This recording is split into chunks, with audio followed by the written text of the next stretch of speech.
this is the nadir for the Conservative Party. This is the worst position the party has been in for a very long time. We find that this is worse than any period since the 1980s, apart from the 1992 to 1997 period. And clearly we know how that one ended. So the Conservative Party has rarely been in such dire straits. Yes, well, it is time for the big thing. I'm Patrick Maguire here on Times Radio, in for Matt Chorley until 1 p.m. on this momentous day in British politics. We're still waiting to see whether Penny Mordaunt has the numbers to get on the Tory leadership ballot, or whether Rishi Sunak, who as of this morning has the support of over half of Conservative MPs, is going to be crowned Prime Minister in a coronation later today. We'll, of course, keep you up to date with that as it happens here on Times Radio. We bring everything to you live, but now it's 11 o'clock, so it is indeed time for our big thing.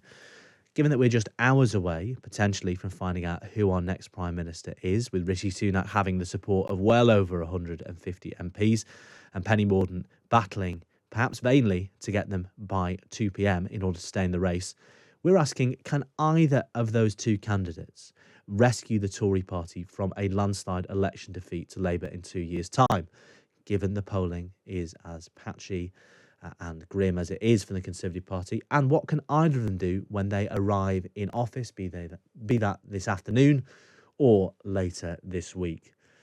Lots of questions to chew over, and we've got a series of experts to do it with this morning. Will Tanner is director of Onward, the think tank who've got some polling out this morning showing that a third of voters say they will never support the Conservatives again. That is very bold talk, and Will joins us now to discuss it. Morning, Will. Good morning, Patrick. That's pretty stark for a third of all voters. And I assume there's a chunk of 2019 Tory voters in there, a substantial chunk in there too, to say they will never support the Conservatives again. Is that terminal for the Conservative Party, do you think? Well, it's an incredibly depressing finding if you're on the centre-right. It's worth noting that is 35% of people who say that they or rate their likelihood of never voting Conservative, rate their likelihood of ever voting Conservative at 0 out of 100. So 0% likelihood of ever voting Conservative. That's around 10 percentage points higher than for any other major party. And it's a very, very large proportion of people. At the same percentage, it's worth saying 35% of people say that their likelihood of ever voting Conservative is over 50%. So the Conservatives are fishing in an increasingly small pond of voters and really need to shift that if they're going to stand a chance of getting anywhere near the type of vote share that they got at the last election. And you talk about a small pond. Another interesting finding from your polling is a dramatic increase in the average age of the Tory voter, the average Tory voter.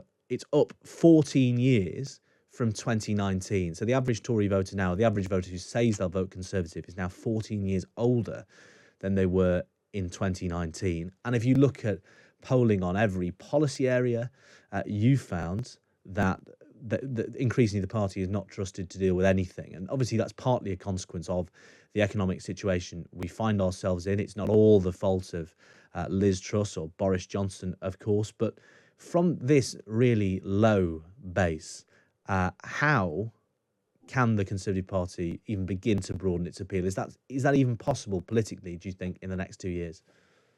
Well, I think the first thing to say is that this is the nadir for the Conservative Party. This is the worst position the party has been in for a very long time. We find that this is worse than any period since the 1980s, apart from the 1992 to 1997 period. And clearly we know how that one ended. So the Conservative Party has rarely been in such dire straits.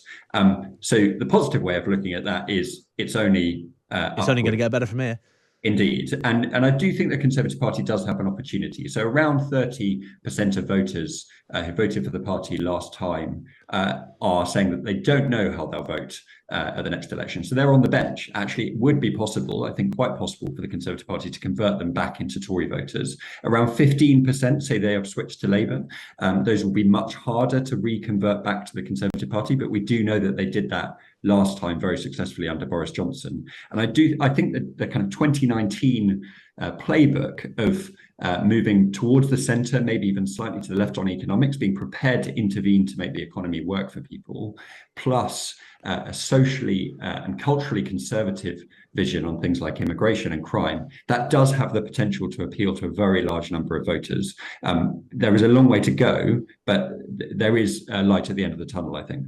Well, you've worked with prime ministers and cabinet ministers inside government before, Will, and you've looked at tricky situations the Conservative Party have been in before. In a sentence or so, what would your advice be to the next prime minister, and who, just as a second supplementary question, does the polling suggest is best placed to sort this out?